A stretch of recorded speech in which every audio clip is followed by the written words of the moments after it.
plus multivitamin suplemen vitamin A, B6, C, E, D itu kira sudah cukup. Tidak perlu memakai macam-macam yang namanya dengan label imunomodulator atau imunobooster, saya kira enggak perlu.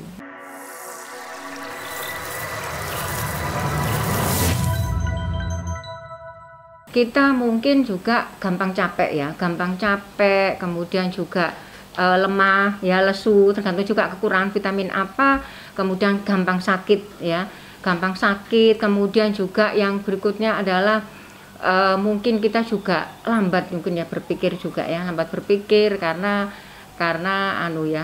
sistem imun juga berperan juga untuk membantu kita untuk tanggap terhadap sesuatu gitu ya, mungkin itu.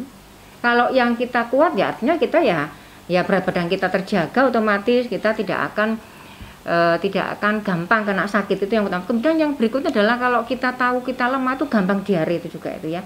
Gampang diare itu juga gitu ya. Gampang flu, gampang diare. Nah, itu berat badan juga cenderung turun, lesu, lemah, itu adalah penanda bahwa kita sistem imun kita lagi drop atau lagi. Kalau misalnya bagus berarti ya sebaliknya ya. Berarti sebaliknya dari itu. Berarti dia nggak gampang sakit, berat badan stabil. Ya, untuk kasarannya untuk berpikir juga dia lebih cepat daripada sedang imunnya turun gitu dokter ya. Ya, dokter ini ada pertanyaan dari Mas Diki. Dokter, adik saya usia 26 tahun, mudah sekali lelah dan sakit. Tapi bukan corona dok, suka capean saja. Mungkin ini masuk tanda yang lemah tadi dokter ya. Anaknya cenderung kurus dan nafsu makannya sebenarnya bagus. Apakah ada tips untuk meningkatkan imunitasnya dokter? Saya kira saya itu sudah jawab ya, tips imunitas tadi ya. Tapi sebenarnya gini, kalau problem seperti ini ya kurus, nafsu makannya bagus tapi kok cepet kurus ya gitu ya pertanyaannya ya. Nah itu sebenarnya saya jawab dulu yang itu. Udah lelah, itu harusnya cek dulu ya. Mungkin cek ke dokter, cek laboratorium yang penting. Biasa kalau orangnya itu makan tapi kok kurus ya, cenderung kurus ya, itu hati-hati. Ada beberapa penyakit yang tapi saya tidak takut-nakuti. Cuman ini adalah kita memikirkan kemungkinan terburuk juga ya.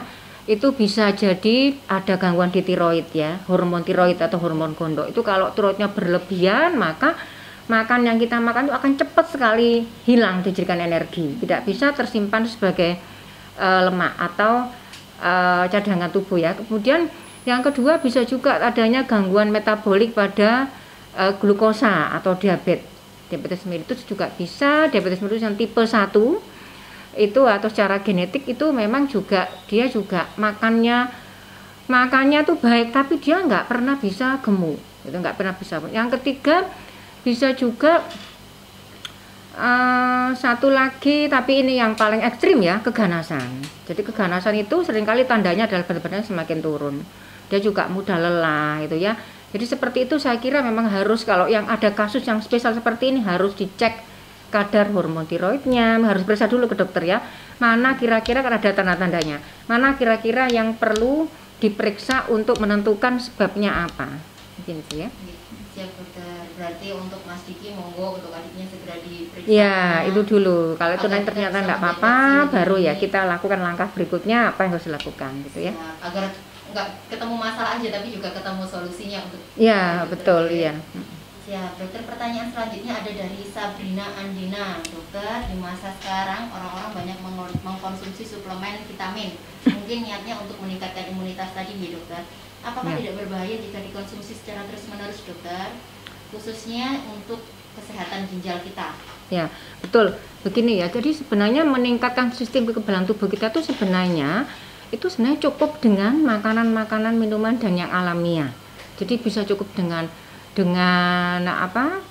istirahat yang cukup ya, olahraga. Oh ya, yang satu lagi penting, puasa ternyata bagus. Jadi puasa intermittent kita Senin Kamis dalam Muslim itu bagus juga menjaga sistem imun tubuh kita.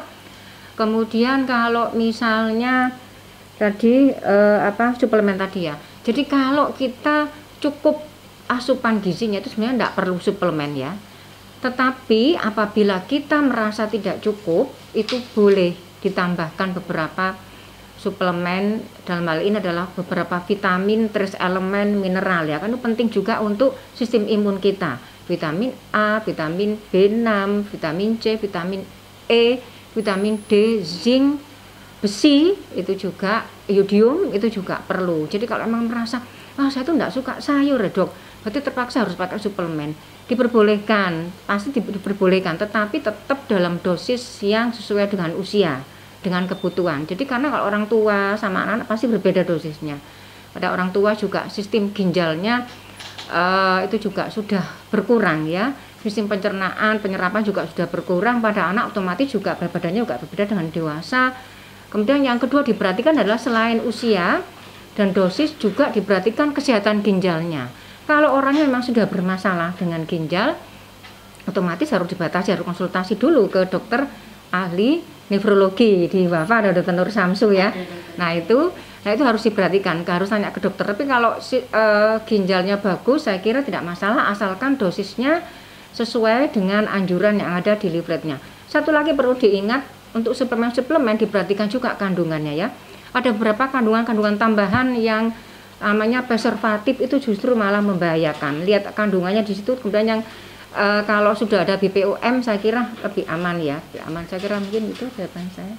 Jadi lebih dianjurkan untuk memilih suplemen itu satu, konsultasi dengan dokter agar ya kalau ginjalnya ya. Yang kedua kalau memang mengkonsumsi juga diperhatikan terkait BPOM-nya gitu dokter ya, untuk karena banyak kan produk-produk yang ternyata kita tidak jelas ini, waduh isinya kok ada bahan-bahan yang menurut kita meragukan gitu ya, lebih baik dicari aja di Google. Kalau yang artificial yang ada tambahan-tambahan, karena beberapa kasus kejadian gagal ginjal gara-gara minum suplemen-suplemen yang isinya tidak hanya vitamin, trace elemen dan sebagainya, tetapi ada bahan-bahan lain sebagai yang diklaim sebagai imun booster atau meningkatkan energi. Malah jadi bumerang dok, yang maunya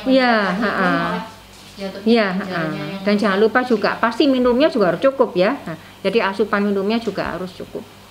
Baik dokter. Untuk yang selanjutnya ada pertanyaan dari Agung Waluyo. Dokter, orang tua saya tinggal jauh dari saya. Saya juga ingin memastikan imunitas keduanya baik. Apakah tensi dan cek gula sudah cukup dokter? Jadi tensi itu adalah mengukur tekanan darah. Tekanan darah itu adalah secara tidak langsung melihat bagaimana aliran atau sirkulasi darah dalam tubuh kita, ada kuat apa enggak, lancar apa enggak. Yang kedua adalah melihat kekuatan pembuluh darah ya. Kalau terlalu kuat, tensinya tinggi itu berarti memang tidak bagus. Kalau yang gula darah adalah glukosa ya, untuk melihat sehari-hari glukosa yang puasa berapa persen, 110, 90 masih normal ya. Apakah 2 itu cukup untuk menentukan imunitas? Masih belum cukup ya. Jadi tetap juga diperhatikan juga, mungkin orang tuanya harus dipantau, karena orang tua itu kan cenderung sudah tidak suka makan ya, pilih-pilih makannya ya. Jadi akhirnya mereka banyak kekurangan trace elemen, vitamin dan sebagainya, itu kurang sehingga asupannya juga, gizinya juga kurang, akibatnya sistem imunnya juga gampang drop. Apalagi yang kedua adalah orang tua itu jumlah sel darah putihnya sudah berkurang, fungsinya sudah berkurang juga, jadi kurang gesit ya, sel-sel kekebalan tubuhnya masih kurang gesit, sehingga tidak hanya tensi dan glukosa tapi asupannya harus diperhatikan. Kemudian dijaga betul, jangan di masa pandemi ini jangan banyak keluar rumah.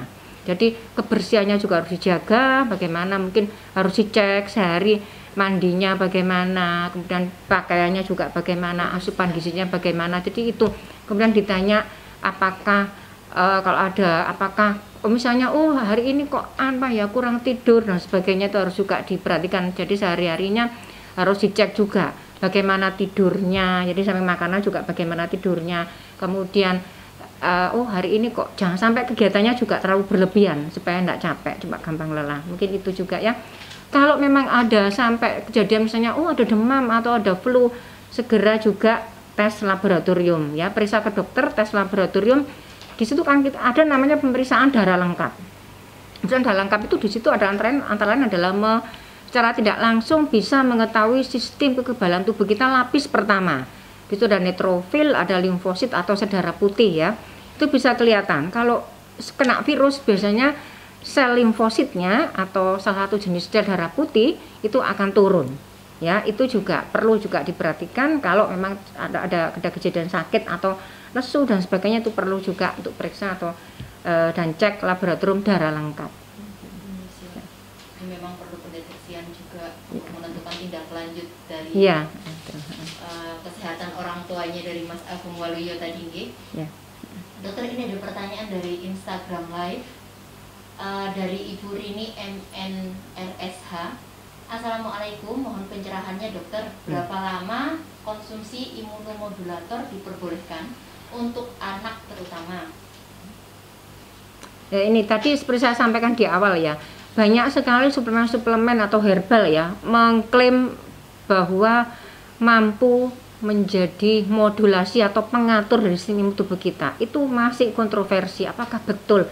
Bagaimana caranya mengatur supaya kekebalan tubuh sel yang untuk anti radang, yang fungsinya untuk pro radang, itu akan sulit sekali dari imunomodulator. Jadi sebenarnya itu hanya teori aja, tetapi secara ilmiah tidak terbukti. Bagaimana kita bisa memilih-milih sel mana yang distimulasi, sel mana yang harus ditekan. Karena sistem tadi sudah sampaikan ya, ada dua kan, ada balance ya, antara yang pro untuk meningkatkan keradangan supaya virusnya atau patogennya mati, memang diperlukan seperti itu, seperti membunuh kanker, itu adalah pro-inflamatori. Ada lagi anti-inflamatori. Nah, bagaimana bisa obat atau suplemen ya, kalau saya suplemen atau herbal itu bisa milih, itu yang susah. Jadi ya kekebalan tubuh juga tidak boleh terlalu berlebihan ditingkatkan ya. Jadi minum adalah secukupnya saja. Kalau dari sehari-hari saya kira kalau gizinya sudah bagus, dijaga kesehatannya, asupannya bagus, saya kira mungkin suplemen tidak perlu berlebihan.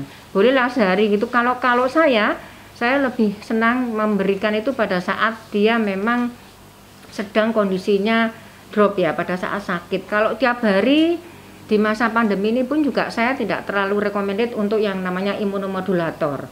Yang alamiah saja plus multivitamin suplemen, vitamin A, B6, C, E, D, itu sudah cukup. Tidak perlu memakai macam-macam yang namanya dengan label imunomodulator atau imunobooster, saya kira enggak perlu. Mungkin itu ya.